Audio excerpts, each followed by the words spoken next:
E aí, Pedro, eu vou jogar de volta para você com uma provocação que é a minha, que você sabe que eu sempre faço aqui nas nossas reuniões de pauta, mas que pintou também no nosso chat, e aí eu acho que é importante a gente debater isso publicamente, porque é um ponto nosso aqui interno de discussão frequente, o ovo e a galinha do ovo da serpente do fascismo atualizado, né? Então, quem que empurrou quem para o extremismo, né? A gente tem aqui a provocação no chat falando, pô, mas você vai colocar a culpa na esquerda por fazer o debate dos grupos subrepresentados, da agenda woke, por assim dizer, que é legítima em suas causas, pelo recrudescimento da extrema-direita. Isso não é justo e tal. E esse é um debate que a gente tem aqui com muita frequência.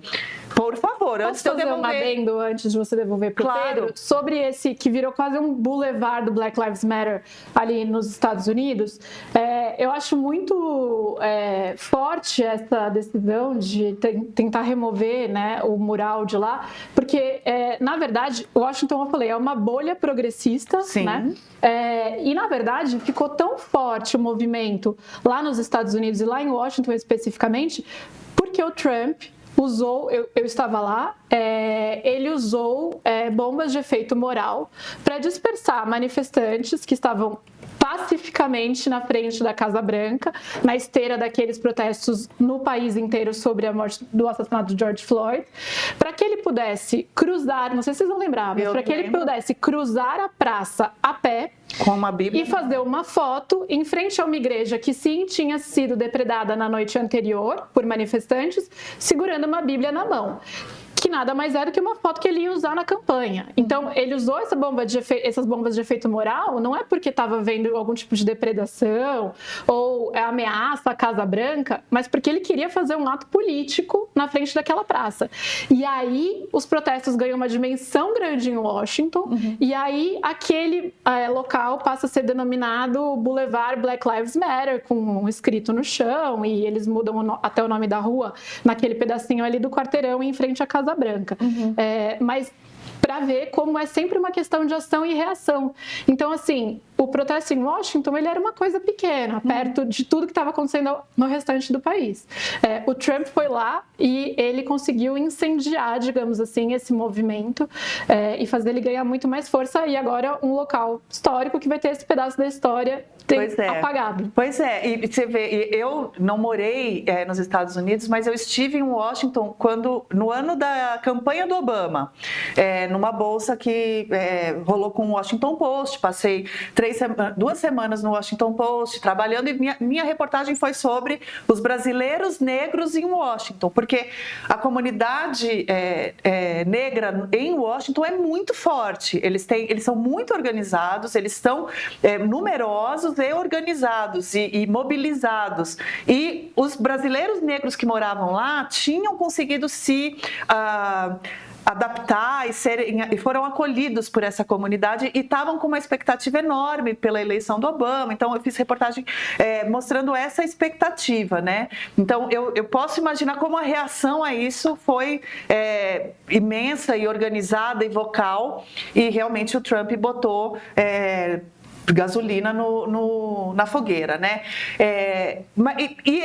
Eu acho esses pontos muito importantes, porque o Black Lives Matter é um exemplo clássico disso, de movimentos cuja causa são absolutamente legítimas. E qualquer pessoa, qualquer cidadão minimamente, enfim, consciente, tende a querer que as pessoas sejam respeitadas em sua dignidade humana, que as pessoas tenham os seus direitos reconhecidos, que as pessoas possam transitar livremente sem ser assassinadas porque são negras, por exemplo, ou porque têm uma orientação sexual diferente da sua, e por aí vai. Aí, o que acontece? Os movimentos em nome dessas causas, eventualmente ou pontualmente ou às vezes largamente exageram no método. Então, na censura, no cancelamento de quem faz uma frase que sai do script, alguma coisa assim. Aí a reação vem. E aí a gente se desorganiza todo, né, em torno disso. Então, você pega o movimento feminista, a luta pelo direito das mulheres, quem que vai ser contra as mulheres poderem ser autônomas, donas de suas vidas, não ter medo de andar na rua e tal? Quem vê nisso uma ameaça para o seu próprio espaço, né? Então, ou quem vê em ações do movimento um cancelamento extremado, quando alguém faz uma frase que está fora do lugar ou discorda minimamente de um posicionamento. A gente aqui dentro teve já alguns episódios, enfim, de cancelamentos variados, né? Mas por conta de alguém que falou, eu mesma que já me manifestei falando, não, tal episódio não é assim, não é assim que eu entendo, fui cancelada por mulheres, sendo eu feminista. Então, enfim. Mas eu devolvo essa provocação para o Pedro, porque a provocação sempre vai muito em cima dele. E eu acho que é importante a gente, a gente debater isso publicamente. O que você está falando? Eu defendo isso. Eu sou a favor de 100% das causas identitárias. De vez em quando discordo bastante dos métodos. Agora, eu não acho que a culpa do estado de coisas neofascistas que vivemos seja dos movimentos identitários. Eu acho que é dos neofascistas mesmo. Olha, eu vou aproveitar para concordar com a Flávia e eu acho que a ameaça sempre vem primeiro nesses casos, assim. Mas eu ia dizer também que você é a pessoa perfeita para falar sobre isso, porque você teve mais cancelamentos do que a Constituição brasileira teve emendas nos últimos anos, então. Então fala aí, chefe. Vamos lá. Você estava falando do George Floyd, Flávia. Eu me lembrei de uma outra história, porque o George Floyd não é evidentemente um caso único, um caso raro na história americana. Você tem aquele blues belíssimo dos anos 20, que é uma música chamada Strange Fruits, que descreve, em essência, um campo na Geórgia com vários corpos pendurados pelo pescoço após linchamentos. As strange fruits são corpos humanos, corpos negros linchados. E eu me lembro também de um caso muito importante, muito mais impactante, na verdade, do que o caso do George Floyd, que é o caso de um menino chamado Emmett Till, que foi assassinado nos anos 1950. Ele era um menino criado em Illinois, na cidade de Chicago. Quer dizer, numa realidade, Chicago tem bairros negros que são bairros periféricos, mas são bairros muito grandes e fundamentalmente urbanos. E em Chicago você não teve essa cultura dos linchamentos que eram muito típicos do Sul. Esse menino era um rapaz, tinha 12, 13 anos, uma coisa assim, embora mais mirradinho, ainda não tinha tido aquele bush da puberdade. Ele foi passar, eu não lembro em que estado, ele foi passar as férias de verão com a família no Alabama, ou qualquer estado desses do Sul. Houve uma situação em que uma moça branca acusou o Emmett Till de ter assobiado para ela e ele foi linchado e morto de uma forma absolutamente aterrorizante. Quando o corpo dele foi trasladado para Chicago, durante o velório, a mãe escolheu abrir o caixão para que todo mundo visse o estado do corpo do menino. Aquilo suscitou Aquilo é meio que um marco do início da grande luta dos direitos civis que termina liderada pelo reverendo Martin Luther King. E por que eu estou citando isso? Porque existe uma... Eu não acho que o identitarismo seja um método de luta. Eu acho que o identitarismo é uma ideologia, é um jeito de olhar para o mundo. E eu não estou falando como uma ideologia no sentido de, que coisa feia, tudo mais. E está tudo bem, todos temos ideologias, todos temos jeitos de olhar para o mundo.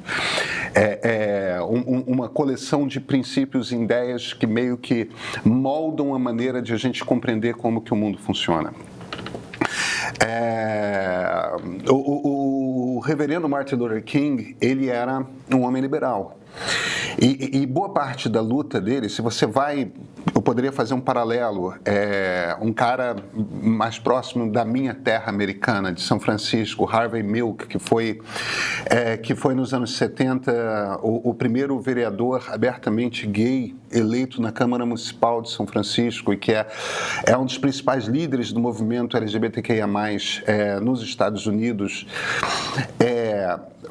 O que é que Luther King pedia, o que o Milk pedia, o que Gloria Steinem pedia, e boa parte daquele movimento feminista dos anos 60, 70, era um grito, era um pedido, era um clamor por igualdade de direitos.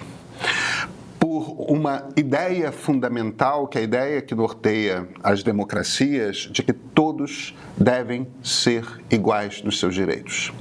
Todos respondem a uma mesma Constituição. Então, se você é um homem e se apaixona por uma mulher, e nesse momento, a partir de uma relação consensual, vocês tomam a decisão de entrar num estado civil diferente que vai mudar a natureza dos direitos que você tem, vocês deixam de ser solteiros e passam a ser casados, e a partir daquele reconhecimento do Estado de que vocês são um casal, a maneira como você lida com herança, a maneira como você lida com posses, a maneira como você lida com seguro de saúde, com uma série de questões que são práticas da vida, se transformam e mudam e são facilitadas porque vocês agora são um casal. Não faz nenhum sentido você ter esse tipo de direito e o sujeito que está do seu lado não tem esse direito porque a pessoa por quem ele se apaixonou é outro homem. Ou poderíamos, evidentemente, falar de duas mulheres, tal, não importa. Não faz sentido que exista uma escola pública que uma criança branca possa frequentar e uma criança negra não possa frequentar. Então, uma coisa é a defesa de direitos universais. Outra coisa completamente é você começar a tratar diferentemente pessoas diferentes. Aí você começa a escapar à essência do que uma democracia liberal é. Mas deixa eu ir um pouco adiante nisso. Às vezes, democracias não nascem do nada. Democracias nascem de culturas, de países que têm sua história pregressa. E nessa história pregressa não existia um regime que fazia a promessa de direitos iguais. Então, porque a cultura foi outra, porque a cultura avança com mais lentidão, às vezes, do que nós progressistas gostaríamos, a gente tem, de fato, de conviver com o fato de que a tradição impõe injustiças. Então, pessoas negras tendem a ser, em países como o Brasil e os Estados Unidos, pessoas negras tendem a ser, em maior proporção, pobres do que pessoas brancas. Mulheres tendem a ter salários mais baixos do que homens no mercado de trabalho. Essas são heranças culturais que nós vamos trazendo. Algumas a gente já tem noção de que isso é um problema e uma injustiça há muito tempo, outras a gente vai percebendo como injustiça.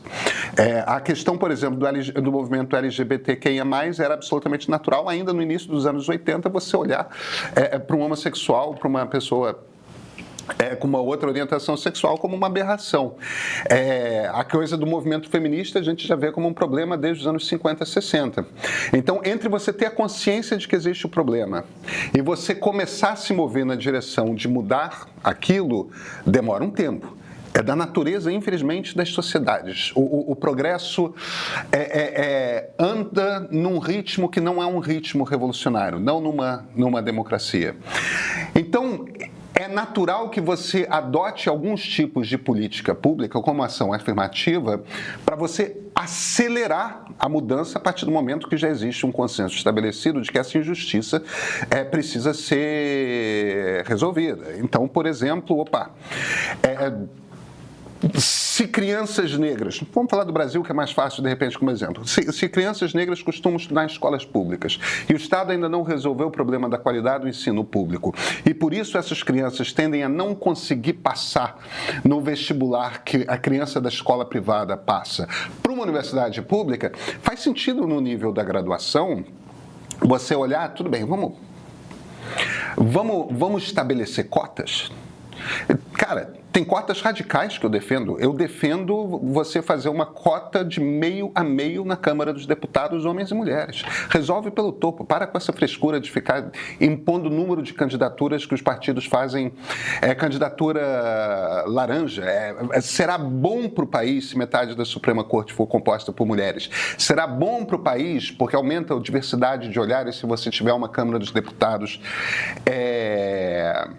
Se você tiver uma Câmara dos Deputados em que metade das parlamentares sejam mulheres. Você traz diversidade, você amplia o número de experiências humanas que as pessoas estão vivendo ali. Então, o motivo pelo qual eu estou falando tudo isso é muito simples. Romper essa ideia de que a única maneira de você reconhecer que existem injustiças e que tem problemas que precisam ser encarados na sociedade, que a única maneira de você ver isso é o olhar identitário. Entendeu? Porque não é. Aliás, até 10 anos atrás, a gente vinha de pelo menos 50 anos de ampliação de direitos civis para minorias que não tinham esses direitos civis reconhecidos, tanto minorias quanto maiorias minorizadas, né? A gente vinha de um avanço constante. O olhar liberal, que é um olhar universalista, que é o de dar direitos iguais a todo mundo, é um método, um jeito de você encarar esse problema das injustiças que, durante 50 anos, só levou a avanços. O último avanço que a gente teve tem aproximadamente 10 anos, que é o do casamento homoafetivo, que foi aprovado em uma série de países a partir de 2001, 2002. No Brasil é de 2008, 2009, aí eu estou citando de cabeça, Estados Unidos é 2011, 2012, 2013, parou ali. E parou mais ou menos no momento em que o olhar da militância passou a ser esse olhar identitário, que é um olhar de vigília, que é um olhar de calar o outro que é percebido como das maiorias, é um olhar de você interromper consistentemente com censura e censuras de toda forma qualquer tipo de debate que possa botar em questão os desejos dessas minorias protegidas. E eu boto minorias protegidas porque tem uma seletividade aí. Entendeu? A gente vê nessa questão de Israel claramente. O movimento feminista identitário hoje, ele tem critérios diferentes para mulheres diferentes. Se uma mulher brasileira se virar e falar e acusar um homem de ter posto a mão em cima da coxa dela e disser que aquilo é assédio, aquilo uma grita imediatamente, aquele cara vai ser condenado. Se uma menina israelense de 20 anos diz ter sido estuprada sistematicamente por vários terroristas do Hamas, imediatamente aquele troço, mas será que aconteceu mesmo? Isso é mentira, isso é fake news, etc. Quer dizer, não é toda mulher, não é toda... A coisa completamente é um olhar para cada vez mais para as pessoas, não como seres humanos, mas por qual é o grupo, qual é a categoria a qual você pertence. Porque umas categorias têm acesso a determinados direitos e determinada tolerância do que se fala e outras categorias não têm. Isso é um problema. Isso é um troço que não é sustentável. Mas aí deixa eu responder. Então, eu só estou querendo... Eu só estou querendo... Primeiro, enquadrar aqui como que eu trato o que eu chamo de identitarismo, como que eu trato os problemas em geral dos quais o identitarismo trata. Eu não acho que seja uma discussão de ovo-galinha. Eu não acho que essa discussão faça sentido, entendeu? A gente tem um problema de uma fascistização da direita em todo o mundo ocidental. E esse problema não tem rigorosamente nada a ver com os movimentos identitários. Esse problema nasce por uma transformação econômica do mundo. A gente saiu da era industrial, a gente foi para uma era que é uma era digital. A maneira como você faz dinheiro hoje não é sendo dono de fábrica, a maneira como você faz dinheiro hoje é sendo dono de patente. O que você precisa para fazer dinheiro hoje não é um bando de operário, é uma meia dúzia de PhDs com cérebros desse tamanho. A Apple e a Microsoft são as duas maiores empresas em valor de mercado do mundo e não fabricam nada, elas terceirizam a fabricação. Isso é uma coisa inimaginável para uma Ford de 20 anos atrás, para uma GE de 20 anos atrás. E isso tem uma consequência imediata, que é uma consequência imediata com homens de classe média baixa com ensino médio. Porque durante todo o século XX, qual é a base da social-democracia europeia?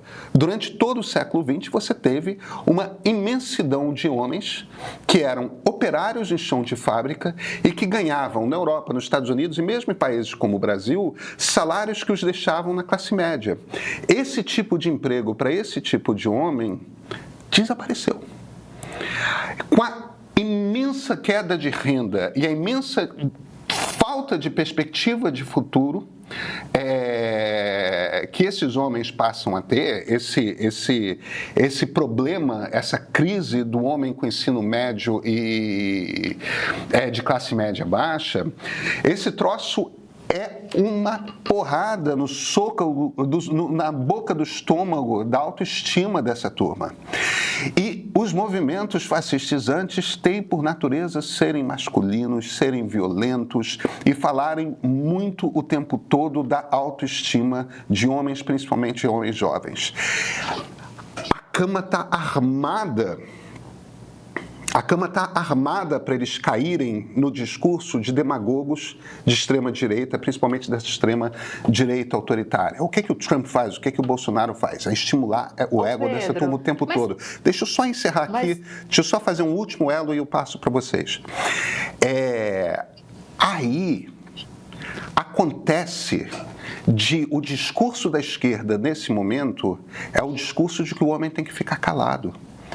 Então, em vez de haver uma disputa por esse homem, pelo voto desse sujeito, em vez de haver... A esquerda já tem um problema que é o seguinte, a saída social-democrata, que é uma saída baseada em sindicatos, em encontrar esses mesmos homens organizados politicamente através de sindicatos, é uma saída que implodiu. Implodiu porque não tem mais sindicato, não tem mais sindicato porque não tem mais operário, e vai ter cada vez menos.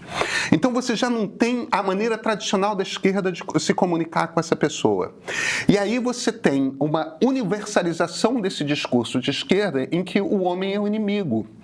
Quer dizer, eu não acho que seja uma coisa de... A extrema-direita existe porque o identitarismo existe. O que eu acho, em essência, é o seguinte... Esses caras estão caindo na maca da extrema-direita, eles são uma presa fácil para a extrema-direita e a esquerda decidiu que não vai fazer nenhum esforço para conversar com eles. Eu acho que quanto a essa falta de esforço... Mas isso que... Não. Desculpa, Flá, só um minutinho. Eu acho que em relação a essa falta de... Fala, Lu, depois eu falo. Em relação a essa falta de esforço da esquerda, eu até concordo, Pedro, mas eu acho que falta um pouco de responsabilização da pessoa que não sabe lidar com as frustrações e de repente vira fascista por causa disso também, né? Porque essas categorias que hoje são postas no identitarismo, né? As mulheres, os negros, enfim, os indígenas, pode colocar qualquer minoria aí. Elas lidaram com segregação e com inúmeros prejuízos, com restrição de liberdade, com uma série de coisas ao longo de muitos anos, de muitos séculos, elas lidam com isso ainda. E isso não fez com que elas virassem fascistas, né? Então... Luísa, primeiro, movimentos fascistas tendem a ser muito mais masculinos do que feminismos. Você não vai encontrar um movimento fascista...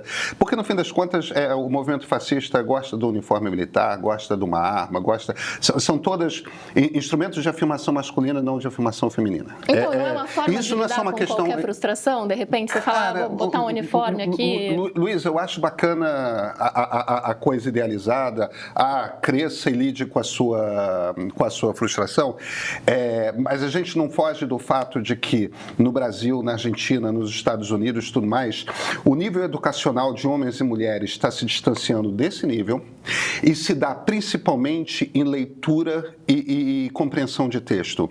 Então você está querendo ter um debate com um sujeito que tem uma capacidade muito menor, principalmente quando a gente está falando desses caras com ensino médio, tá? Você está falando de ter um debate intelectualizado, altamente intelectualizado, sobre questões complexas e abstratas, em que a posição do homem e da mulher não é a mesma. E não é a mesma, tipo, testado no PISA, testado em todas as maneiras que a gente tem de medir. Então, a gente não foge do fato de que você não vai conseguir ter uma conversa abstrata sobre política com a maioria desses caras. A gente está falando de um tipo de política que nasce com base em ressentimento. Esse troço não é racional.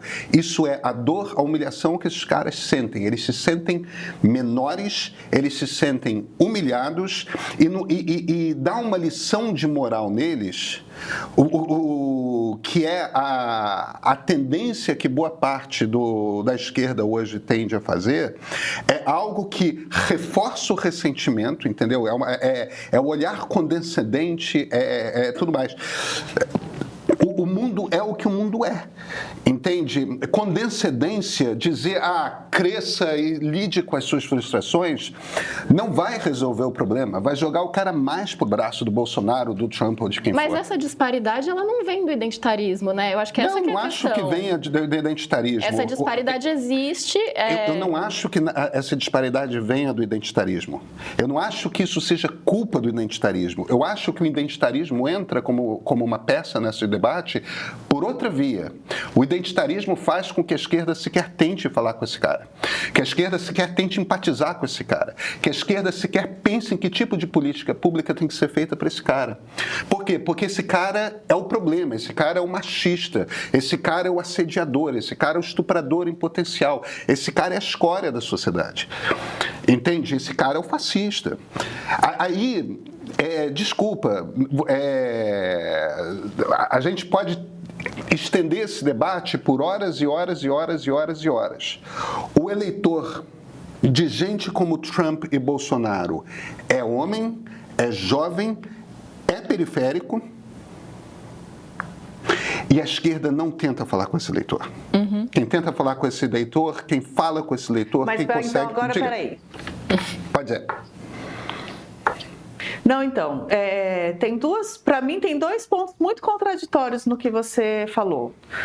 Primeiro, eu não consigo enxergar todos os avanços que você narrou pré-identitarismo, os 50 anos que você estava narrando, fora da chave da identidade. Eu não consigo imaginar nenhum... Porque... esses nomes todos que você citou demandando igualdade, estavam demandando igualdade para o seu grupo, diante de outros grupos com outras identidades, não são chaves diferentes. Por isso que eu chamo de método o que você chama de ideologia. Porque, para mim, eu não consigo imaginar o movimento LGBT prévio lá dos anos 80, 90, fora da chave de somos LGBT. Eles estavam ali já, não com a metodologia atual, a meu ver, mas para mim a identidade estava lá. Da mesma forma que a tua identidade de homem liberal é reforçada por você o tempo inteiro.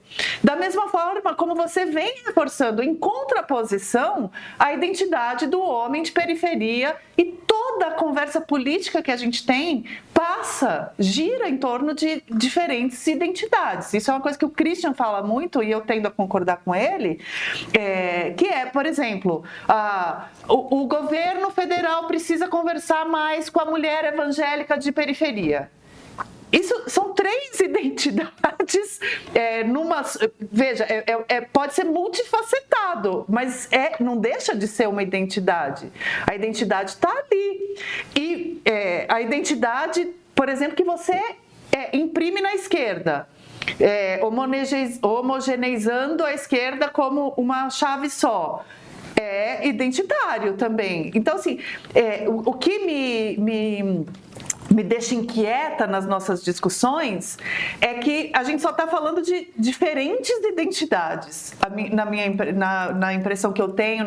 E assim, eu tenho lido também bastante, né? Talvez, não sei se menos ou mais, provavelmente menos que você, sobre esse assunto, mas eu leio o Yascha Mounk, eu entendo o dilema que a gente está enfrentando. Eu não estou minimizando esse dilema. Eu tenho dificuldade de entender como enquadrar do jeito que muitos teóricos e analistas estão enquadrando com uma etiqueta de um lado só, né? Então, e as identidades dos outros lados, das outras todas identidades? As outras identidades também tentam calar, né? De variados grupos. O identitarismo da esquerda tenta calar alguns grupos? Tenta. O identitarismo da direita também. O identitarismo liberal não tenta, mas homogeneiza todos os outros, como você costuma fazer, não raro.